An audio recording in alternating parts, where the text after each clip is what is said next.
Yes. Hi, everyone. Welcome to this Africa Academic Hub research panel. So today we focus on research, and we research from Africa and on Africa.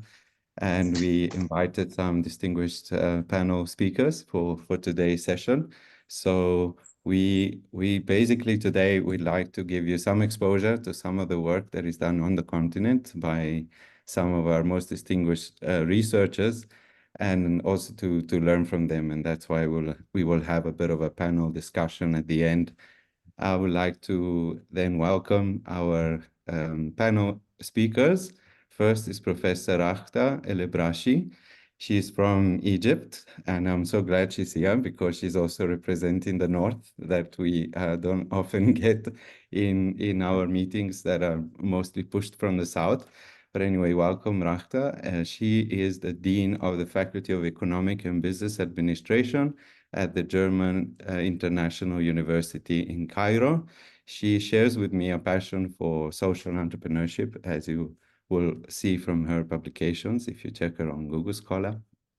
And of course, she's got quite an accomplished track record of publications, and we are so glad to have her.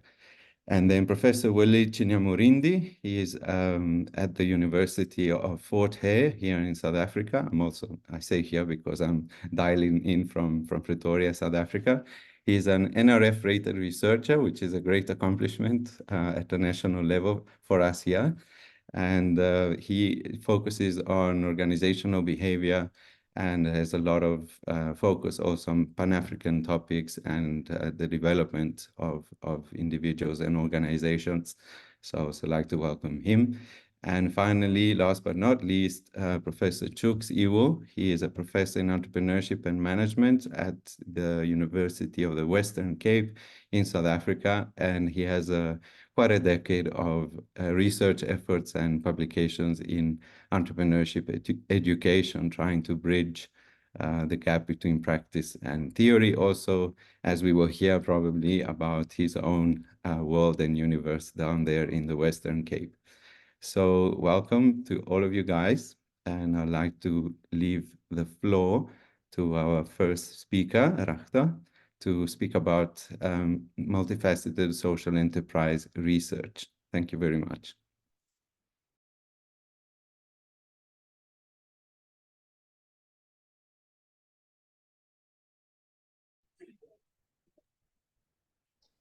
So can you hear me well?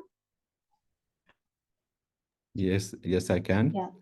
Thank you. So thank you very much, Alex, for your kind introduction. And thank you very much for the network for having me here in this panel and this fruitful discussion and actually sharing ideas together regarding research in social entrepreneurship. As Alex said, I have like a passion for social entrepreneurship, not only from a research perspective, but also I'm a social entrepreneur myself. If I think everyone who is engaged in social entrepreneurship knows about Ashoka.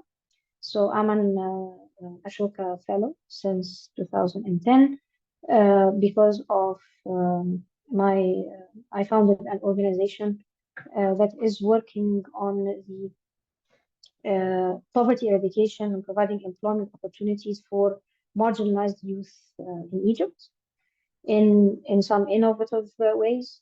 And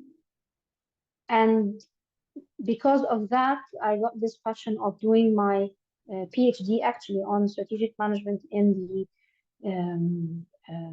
on the discourse of social entrepreneurship. And I started off working on research in this matter since then.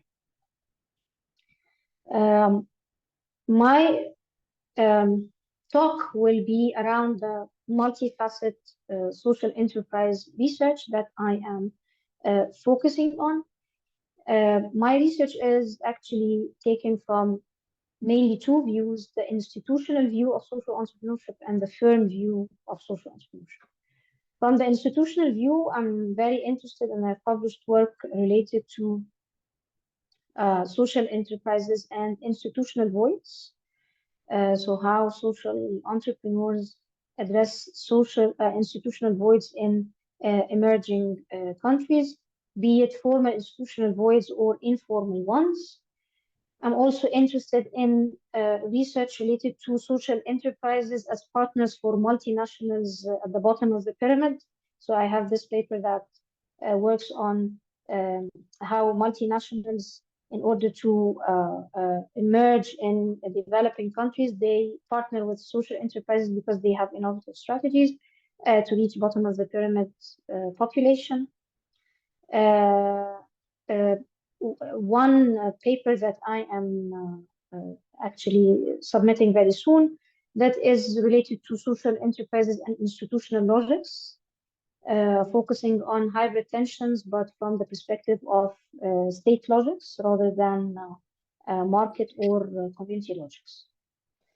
The other part of my research is not only focusing on the institutional view of social entrepreneurship, but also the firm view.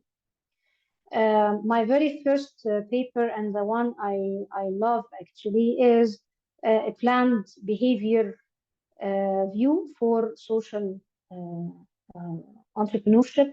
And here I explained a grounded model based on my research on social enterprises in different parts of Africa, including Egypt, Ghana, and Nigeria. And I have done this as primary research, so I collected data from Africa myself. Also, I have a paper that's focusing on social entrepreneurship and humanitarian supply chains. Usually the discourse on humanitarian supply chains focus on humanitarian NGOs. So I took it from another lens, which is how social enterprises can be beneficial in humanitarian work rather than just development work. Also, there's the stream of literature that is focusing on the capability view of social entrepreneurship, capability view from strategic management perspective, and how this affects social enterprise growth. Also, I've taken it from another perspective, which is the resource-based view of the firm and resource dependency, and also how this affects social entrepreneurship or social enterprise growth. One recent paper that also is in its submission process is social entrepreneurship and individual values. So how founders, as well as the founding team and top management, individual values shape how social enterprises are managed in terms of profitability, in terms of focusing also on social impact, or both of them, like hybrid. And one last paper also that is in the process is focused on internal corporate venturing, ICV, in social businesses, which is actually a term that is usually researched in the domain of corporate entrepreneurship or for-profit ventures, but we are taking it from the lens of social businesses. So yeah, so this is actually my research interest, and this is actually also what I'm interested in when it comes to research topics, supervision of master or PhD thesis, and definitely I'm looking forward to any collaboration in this regard. Thank you very much. Thank you, Raghda. Okay, we'll give some time for us to digest the plethora of projects and ideas that you've shared, and we can carry on with Willie. In the meantime, the audience and ourselves, we can think of possible questions we want to ask or discussions we want to have. Over to you, Willie. Thank you, Alex, and good afternoon, colleagues. As mentioned, my name is Willie Chinyamurindi. I'm based at the University of Fort Hare in the Eastern Cape province of South Africa. A lot of people would not know where that is, but I would just say this is the university where Nelson Mandela studied. So that gives a little bit of impetus for people to know who we are. But one of the things that happens at this level, particularly where we are located, we've got the benefit of being located in a rural setting, a semi-rural setting, and an urban setting. So we've got campuses across the three domains, if you like. And one of the things that happens with that is that we, which gave birth to this project, is there's a lot of social enterprises that are at work. And I'm going to share with you how the project started. It was just before the COVID period. And one of the things that I had been engaged in is looking for fresh produce for consumption, of course. And then I noticed there was quite a lot of community focus in a lot of social enterprises that were involved in this space, not just this space alone, but particularly spaces of care, given also the very surmounting challenges we have with health issues in the country. And so what then happened is then it gave birth to this particular project, which is then to try and understand, which is the next slide, really what's going on in these social enterprises. Particularly my interest was around the concept of dynamic capabilities. What type of capabilities exist within these social enterprises? What type of training interventions are needed as part of the current situation on the ground? And also, the social enterprises that I came in contact with were mostly those which were registered, but there were also others which were in transition to try to register and being formalized in terms of their work, which is the ones I'm trying to also work with in the current realm. So I wanted to particularly understand what role dynamic capabilities have, particularly strategic planning regimes in terms of how the social enterprises perform. But we also looked at other things like value co-creation. We also looked at issues related to managerial practices, and we've got quite a large data, which is also other things related to strategy-related issues. And then the next slide, we then started talking about then collecting data. And like I said, it was during the COVID pandemic period.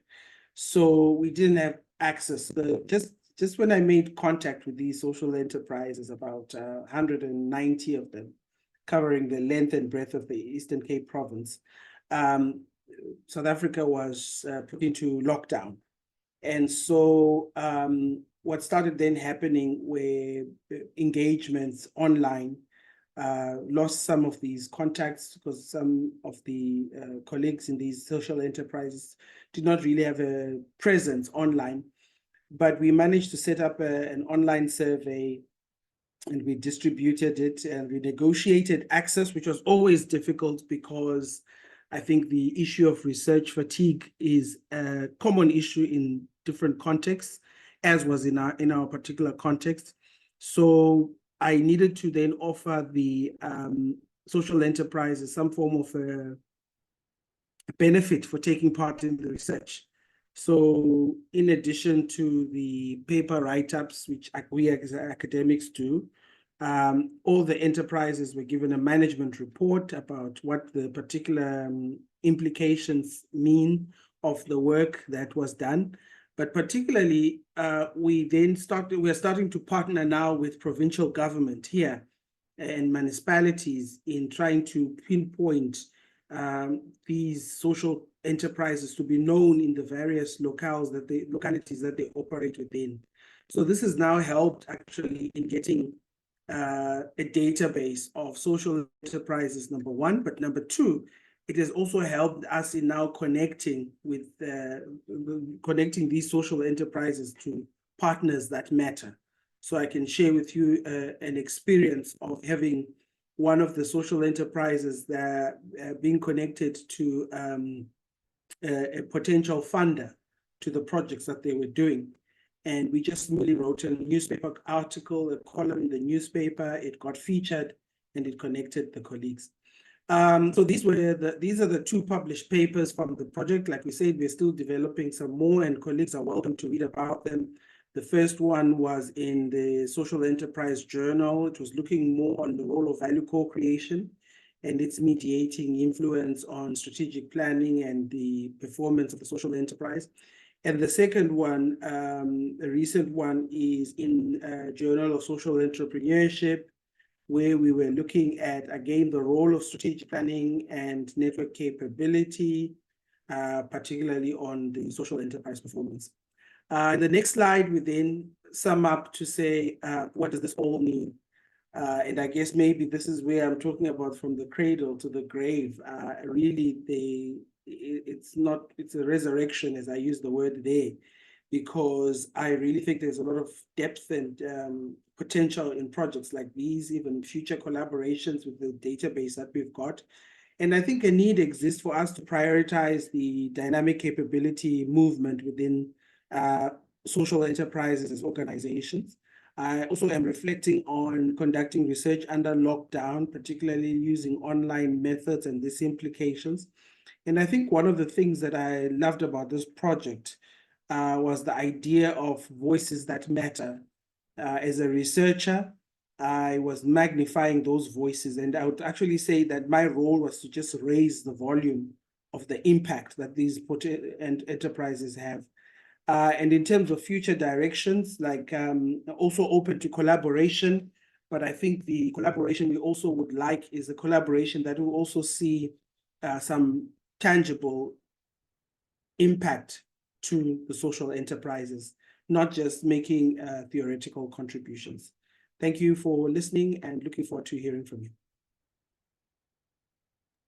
Thank you very much, Willie. And once again, let's take, as Chux speaks, we can also think about Willie's input and what questions we want to ask. Over to you, Chux. Thank you, and good afternoon, colleagues. Mine is something I call a very different story. I have degrees in library studies, industrial and organizational psychology, and human resource management. And today, I hold a DHET chair. DHET, for those who are not in South Africa, is the Department of Higher Education and Training. I hold a DHET chair in entrepreneurship in higher education. Now, how did this all come about? It started, say, about 15 years ago when I was admitted into this university as a lecturer.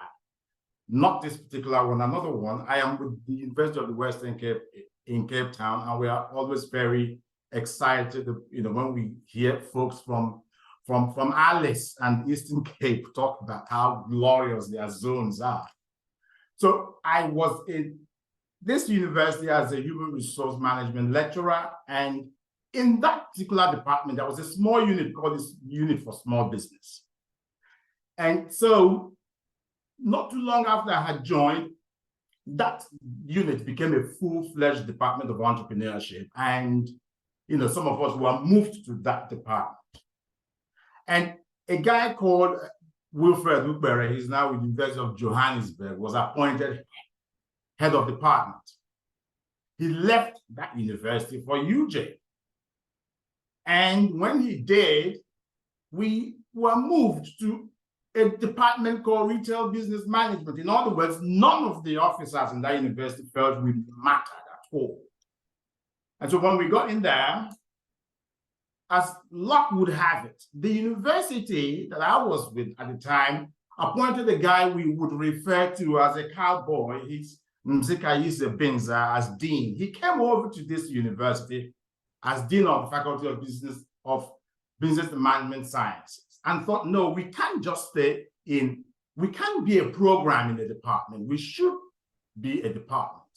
So he did that, moved us back to a department, and there were just about only 3 or 4 of us. And the only lady then, Dr. Shamim Maraja Yusuf, was asked to run the department until a substantive, recruitment process took place. Shamima didn't stick along for too long, and she stepped down, and I was asked to step up. With all the surprises in the world, look, I was excited because it will get into my CV as HOD, but for God's sake, the responsibilities I had not really started. I mean, I didn't know what that meant. until this particular cowboy dean said, you have not met your admission target, your enrollment target for the year. And I was wondering, and this was, I think, 2012, 2013, HOD enrollment target, what's my business with that? But in any case, not to take too much time, I got around it by taking the list of students who had been denied admission in the faculty. And when I called them, my team and I called them, and they wondered, what is entrepreneurship? Even those who came to the department to beg us for a space would be bold enough to say, I've been dumped by the Department of Human Resource Management. I've been dumped by Information Systems Department. Could you please give us a space here? In other words, we didn't matter. But as HOD, and that's why I say there is benefit in student and peer reviews. So through this process of engaging our students and all of us clocking ourselves, we did this over time, and we began to realize that students were not particularly excited that we had no experience as entrepreneurs, so why should we be teaching entrepreneurship? Because their understanding of entrepreneurship meant that someone had stained his hands out there. And within us, we began to also think that, especially when we looked at other universities around the world that offered entrepreneurship, that there was something else we were not doing. Our syllabus resembled that of retail business management. Our syllabus resembled that of HR, for instance, except for a few HR basic modules. So we started to conduct research using all of those feedback from students and those of us in the department and outside the department. And that's how I launched into entrepreneurship education research. And you can go to the next slide, Miriam, and you find some of the things that my team and I have done here. So we thought, especially discovering that the things we knew or we thought should galvanize interest in entrepreneurship education amongst students and perhaps even amongst funders revolved around the curriculum. So in other words, what we would teach, how we would teach whatever we would teach, and those of us who claim to be entrepreneurship academics. So one of the first things we did was to, start asking the question about what is it that academics or lecturers or teachers would want to experience if they were to teach entrepreneurship or even any subject for that matter. And so we did that, and we started with some colleges in Nigeria. We went ahead to do some surveys over here in South Africa just to understand exactly what would inspire academics. And interestingly, they were not about money. They were just about feeling that they were doing something right. So in our case, our students did not think that we were delivering simply because we were not entrepreneurs. So there was a need to start to train us so that we could start to speak like entrepreneurs or entrepreneurship academics in the classroom. And again, we also examined the entire university ecosystem. What would be there to call yourself an entrepreneurial university, but at the same time, one that offers entrepreneurship as a discipline? And we also looked at lecturer competency, which has been published by the International Journal of Management Education. And in all of these, I took colleagues along so that we could all embrace this new idea about entrepreneurship as a discipline, because becoming a career is something else. And moving away from that university, I joined the University of the Western Cape. And one of the things I said we should do was to carry on researching issues around lecturer competency, curriculum adequacy, and how we deliver that. And today, in this university, the University of the Western Cape, we've been hard at work to develop a BCom in entrepreneurship, an MCom in entrepreneurship management, And perhaps for the very first time here, or perhaps even within the province, a doctoral study in entrepreneurship management. And that's my story. And I do hope that if you've been excited enough, you may want to just talk to me and we can talk about this a bit more. Just before I leave, one of the projects that this chair, that is the chair I hold, is looking at, is to survey what's known as historically disadvantaged institutions, and UFH is one of them. My university is one of them. And we'd like to really get together and compare notes so that in the future, entrepreneurship should be an attractive discipline. And entrepreneurship as a career, of course, we understand it can be assessed through any other discipline, but we want to promote entrepreneurship education within universities. And before students get into higher education institutions, that they have an idea. And we're trying to do that by engaging in very serious research around entrepreneurship education. Thank you. Thank you very much, Chux. So very, very great interventions from our three panel speakers. We got a bit of everything, eh? A bit about a rundown of Raghda's research, both at the institutional level and organizational level. And then Willie with his more spotlight on dynamic capabilities in organizations.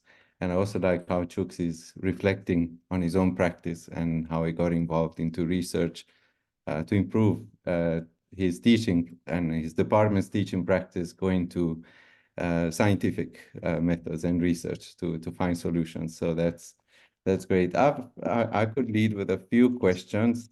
I'm also keeping an eye on the chat, and there was a specific question which I might take a bit later, is about how to hone in on a PhD research topic. We will talk about that a bit later, maybe.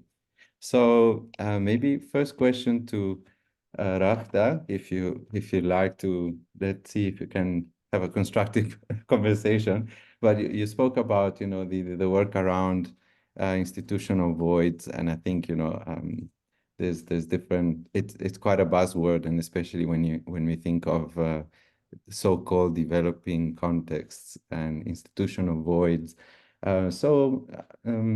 Yeah, my question would be, where would you, and of course you can answer any way you want, but I was wondering, where would we place social entrepreneurs and social enterprises? Would you say, at least from the context you looked at, are they sort of trying to fit within the institutional frameworks that are offered in different countries, or do we find them in the voids, if you know what I mean?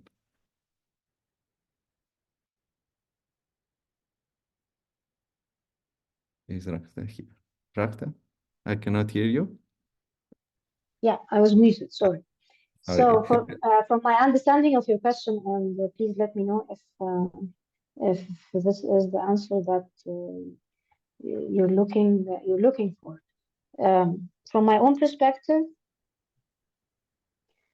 okay, I got another answer in my mind now. Usually, we're talking about social entrepreneurs as change agents. And this is actually the case for Ashoka, for example, when they talk about social entrepreneurship. And they actually take us as social entrepreneurs because we are able to move around voids and create change. And this change means that we are facing challenges, regulatory and normative and cultural voids and problems in general, but we have our own innovative strategies to maneuver around them and also change them. But in reality, things are not that easy, especially in countries with voids and real voids, especially with regulatory voids.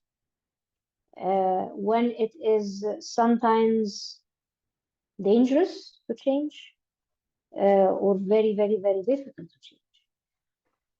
So this comes the part where you're talking about, which is to fit.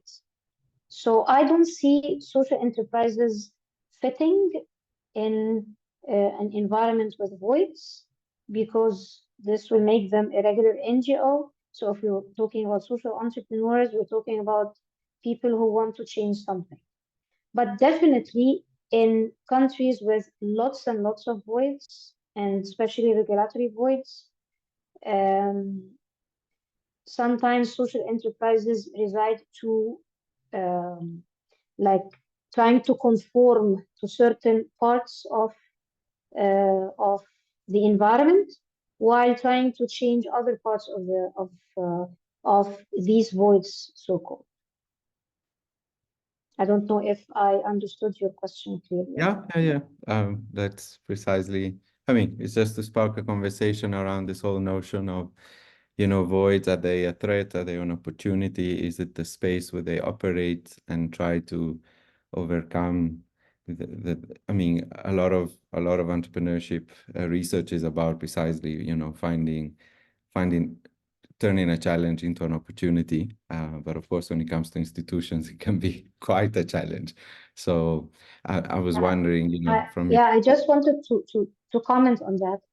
That usually as researchers, we take social entrepreneurs normatively as heroes, and that they can change institutions, while for real, I'm talking now as a social entrepreneur for real, this is not always the case. There are voids that cannot be changed, even by the most innovative social entrepreneurs all over the world.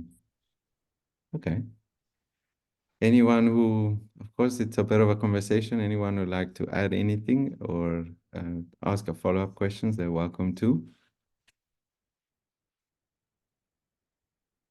Otherwise, I had a question for Willie from my side. So about the dynamic capabilities as you're looking at what is needed for social enterprise to thrive, and you've identified this domain as being a promising one. So can you spell it out a little bit for us, like break it down? So what are these capabilities, and I'm asking this question because I'm thinking it might have immediate kind of consequences for what we teach for a training of social entrepreneurs. Yeah, thanks, Alex. I think the focus is primarily on decision-making and also managerial practices and processes within the social enterprise. So let me give you an example with the focus we're doing on strategic planning within social enterprises, to actually try and see the differing domains of or regimes around planning as a concept. Is quite fascinating because it's still largely centered also on the owner, manager, if you like, of the particular social enterprise, and having a direct influence of what is actually happening. But now what provincial government, who sometimes funds these social enterprises, is now arguing, well, if you're going to come to us for funding, please show us that you have existing structures in place, existing processes in place, existing competencies, as my brother Prof. Chux was talking about, in place, so that they can also count towards whatever sponsorship that they can get. So this is where some of the work that we're currently doing training, particularly on social enterprises who are just really starting off and would not have some of these existing knowledge in place to be able to be fully functional. Okay. Yeah. Okay. Fair enough. And have you tried, teaching some of these dynamic capabilities so far, and how has the experience been? Yeah, I teach a module, a strategic planning module, and I think this is some of the stuff I would really like to fuse in part of the ways we are teaching, and borrowing from the research. And then the link is just beautiful because it's context specific. Students would relate with it, when you tell them about some social enterprises that they are aware of in their particular context. And one of the things we're trying to do, which probably in the second semester when I teach this module, is to try and get student assignments to be linked with the students immersing themselves within the social enterprise. So we create a scenario and a case to say, social enterprise XYZ is struggling to set up a strategic planning regime to be put in place. As a group of students, provide advice to this social enterprise on how this can be done, and then expose the students to the social enterprise as a way of asking questions, and then have the students themselves generate some form of an understanding of the problem and linking it with the solution and subsequently evaluating it. Okay, wonderful. Thanks for sharing that. I think I might want to jump to some questions in the chat, even though I have more questions, but we can jump on a call one day. So let's start with the audience, so we give them some space. I do want to start with questions I feel are closer to the talk we had today, and then we can open up for side conversations. So questions to Raghda from Sanjay. How easy is it to get information and collect data from an institutional perspective, or is it that you concentrate on secondary data? I'm fond of primary data, actually, not secondary data, although use triangulation. So definitely I provide some information regarding the context of the research from secondary data, but definitely the empirical research is always done from primary data. So no, it's not easy at all, especially in countries and contexts that do not like to share information for security reasons, for example. And this is always applicable when it comes to civil society. Civil society are usually there is in many countries there's kind of red tape around civil society if compared to private companies. So sharing data is not easy and not preferred. So usually I try to, because I'm embedded in the civil sector, so through some contacts I try to delineate some information. But in general, I don't, and this is something that I even sign with my subjects, that I keep the data anonymous, the names of organizations anonymous, and the names of people anonymous as well. And I can share the names under the discretion of the journal editors if they just want to make sure that things are real and not something that I just came up with. Okay, all right. Another question is from Solomon from the US Africa Initiatives. How much clout and emphasis should social enterprises have relative to the more conventional business model? How do we create more alignment between social enterprise, civil society, and advocates to build a stronger, more affordable force for change in the African context? What should entrepreneurship academics do to advance this robust collaborative model? This is a question to everyone. I don't know who would like to take it. Quite a big question. I can step in there, Alex, with regard to what entrepreneurship academics can do. I'm sure you know that perhaps except in the medical practice and accounting, and perhaps pharmacy, where you find that there are professional associations, so you've got to have a certain CPD score every year to keep, the membership open. And some of us in HR, we would also argue that the SABPP and those in the Health Professions Council for clinical psychologists and industrial psychologists. So you need to keep on updating. But I think if you call yourself an entrepreneurship academic, it should go beyond the CPD, in other words, attending to a particular professional organization's demands. You should expose yourself to some community engagement. Get out there and see what the Mohammed around the corner is doing. Understand what he's doing. Try and engage him, and perhaps also try as much as possible to start developing case studies with the Mohammeds of the world, instead of using cases that relate to the global north. So you come into a classroom and you're talking to a student who has never flown an aircraft about the Virgin Group or British Airways, for instance, or even Delta Airlines in the US. Who says you can't use Ephraim, who runs a taxi around the city, to develop those kinds of case studies and make them relatable? So essentially, entrepreneurship academics do not need to go too far and rely perhaps on CPD points from professional associations to advance entrepreneurship as a discipline. And I will argue that anytime, any day, anyway. Thank you. Okay, thanks, Chux. Let me see through the questions. Maybe, okay, next one by John Kamma. Are there similarities between social enterprise and state-owned enterprises? What could be learned from the functioning of these entities in terms of benefits towards social enterprise or social entrepreneurs, and vice versa?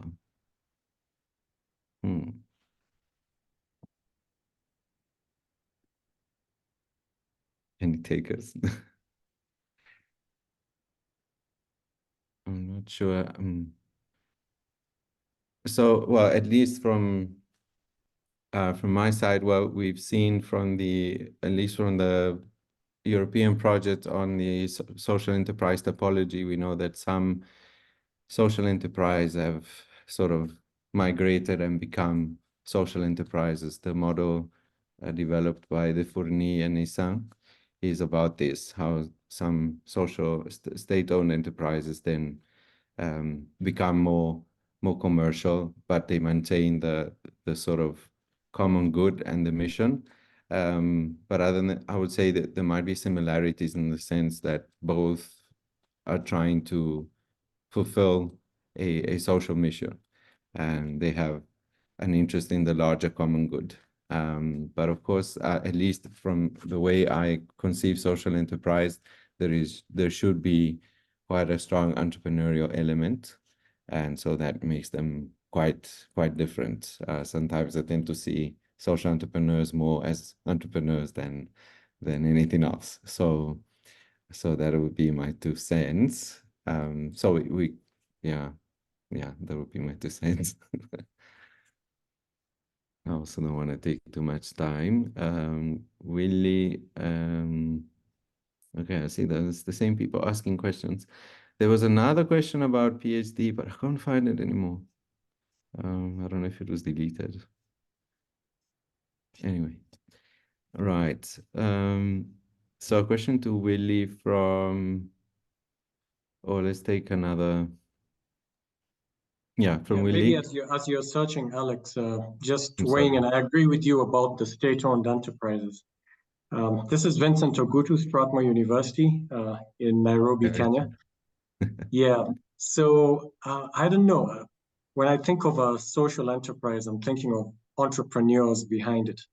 So I'm not thinking of something that has, like government-appointed directors, follow that some things have to go to parliament to be decided.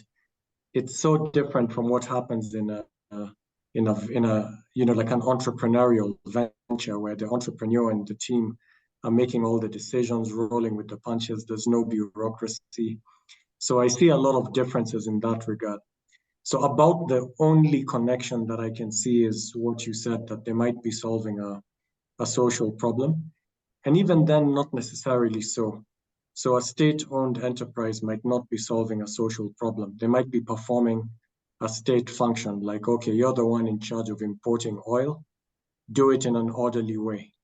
You're the one in charge of organizing sales of coffee to the international market. but we don't want to do it as a ministry, so you do it as a state enterprise. But it's not really a social problem that they're answering. So I'd say some state-owned enterprises do exist to solve a social problem, but many of them don't. They're just performing a function, a state function on behalf of the government. So I see more differences than similarities, actually. Yes. Okay, thanks, Vincent. Thanks for helping me out with that one. I would like to, if you don't mind, I'd like to hear some new voices. So Danson was next, asking about the 2023 UN resolution on the social and solidarity economy recognizes the contribution of the social economy. Okay, sorry, things are moving up. To the SDGs, should researchers be thinking more about how to measure the contribution of the social entrepreneurship to the SDGs, and if so, how could this be done?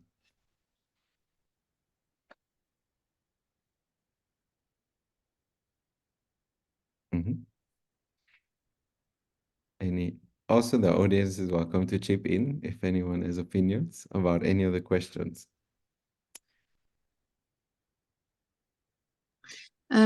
Alex, it's Karen. I can answer, but Danson I think knows my answer. Hi, Karen. Yes, please do. So there's but just maybe more broadly for the audience, there's a lot of work that's being done to develop, certainly in cooperatives, to develop statistical levels, the classic statistical data that goes into the accounts that measures jobs, contribution to GDP, et cetera, So I think that's excellent work that's happening within cooperatives. How we expand that to social enterprises is a bigger question.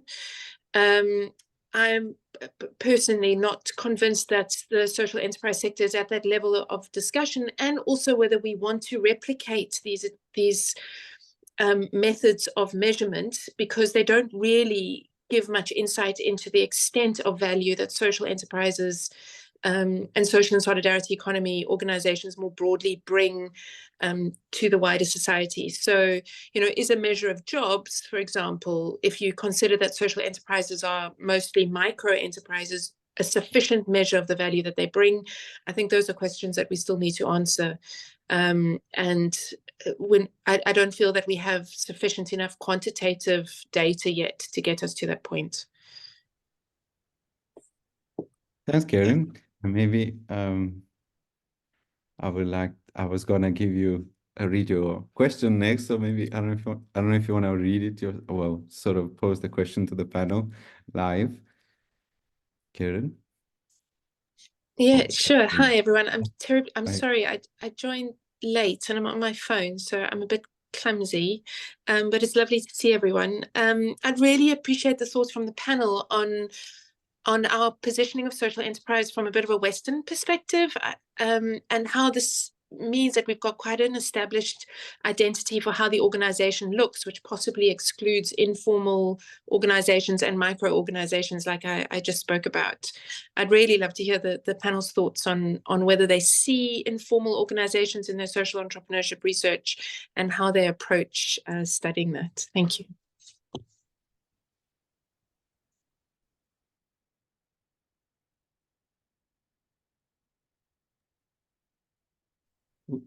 Willie, you had mentioned that you encountered some registered social enterprises, some in the process of registration. You think they all try to register, or are some kind of finding for? And what do you find around? So a challenge which I also am seeing is a challenge of fronting. And by that, I mean, because it's a space that is attracting a lot of money for funding, you get quite a lot of fly-by-night social enterprises being created and, coming in to say, listen, we have been operating, we want to solve the social need. And really, it's also another domain and another path we can research on who's really genuinely a social enterprise. But I think the question posed around I think Sanjay asked a question around planning in social enterprises? How is it different from your other type of organizations?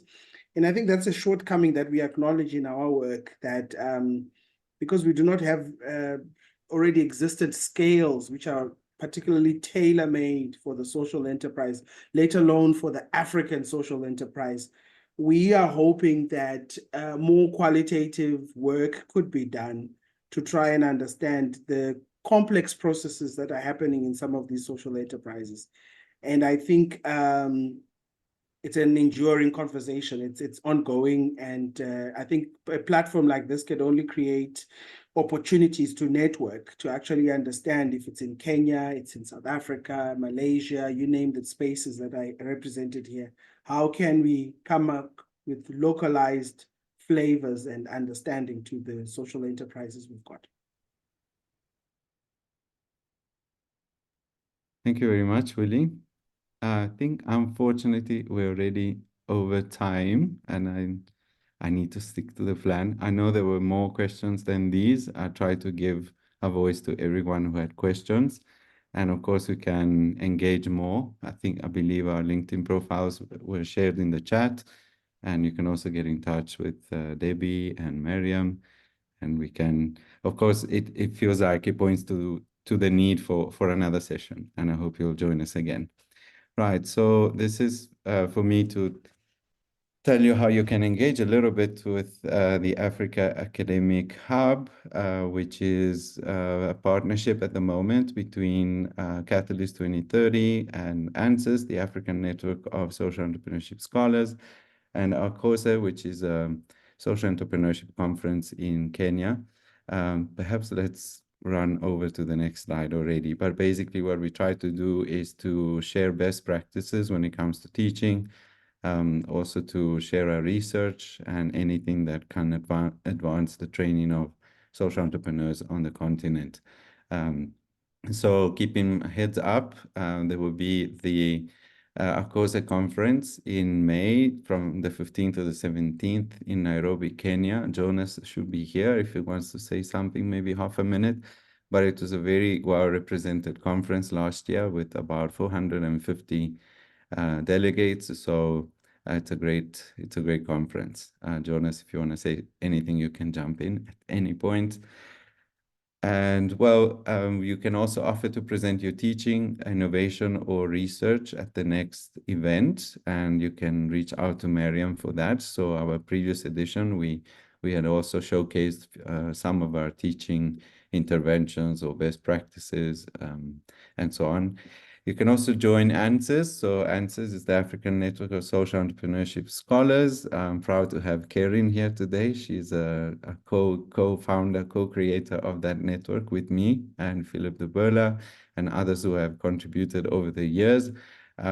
We also try to focus a lot on research and trying to create a research agenda for the continent on social entrepreneurship specifically.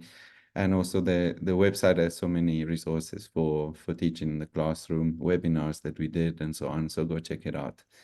And if you want to invite a social entrepreneur to your classroom, you can reach out to Cindy from Catalyst as well. There is that initiative going, which is very great. And yes, Jonas, are you here? Yeah, I'm here. Yeah. Yes. Hello. Yeah, thanks, Alex. Thanks, everyone. Just to inform that we shortly, maybe by tomorrow, we'll be sharing a call for abstract. And basically, it's part of the activities of the African Academic Hub. During ACOSA, we are going to have what we call ACOSA Academia, this space for educators, to share their experiences, their innovation in teaching as a way of advancing social entrepreneurship teaching. So we'll invite you really to submit some of the work, the research work you are doing in teaching. So most welcome. Great, Jonas. Thank you very much. And I hope I'm sure it will be a success this year as well. And also with this call for abstracts for teaching interventions to be shared in person in Nairobi. It's great. So just a little poll, tell us about today, how it was for you. And yeah, I think it went well, and it's kind of for me, it's pointing to the need for another session. There were many questions that we couldn't get to, unfortunately, in such a short time. Okay, and of course, yeah, all the Catalyst handles, if you want to follow Catalyst more closely and join the network and all of that.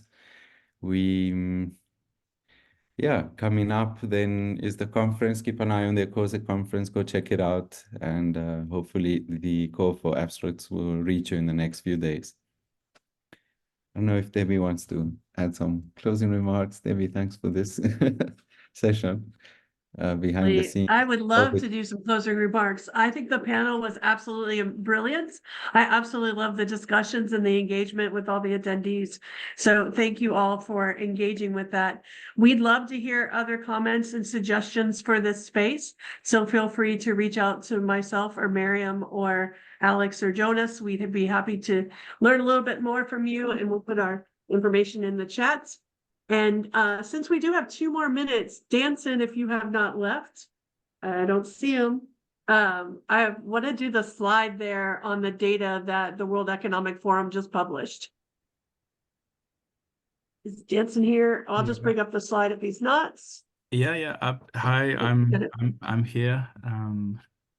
Thank you, Debbie, for putting me on the spot.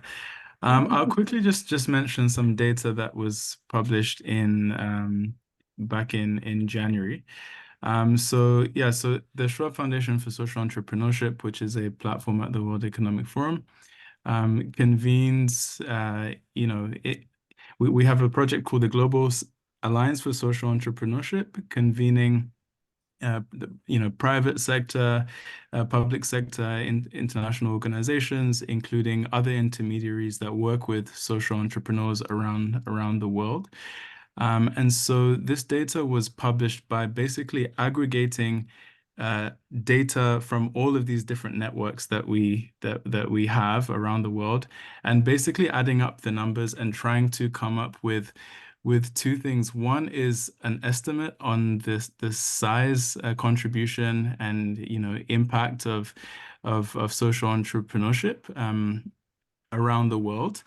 But then the other thing was also to try and identify some of the gaps within this data, because all of these different networks who have access to social entrepreneurs, who collect data on social entrepreneurship, they collect this data in very different ways. So this was trying to the methodology is absolutely not perfect or completely as rigorous and robust as it should be, hopefully in 5-10 years time.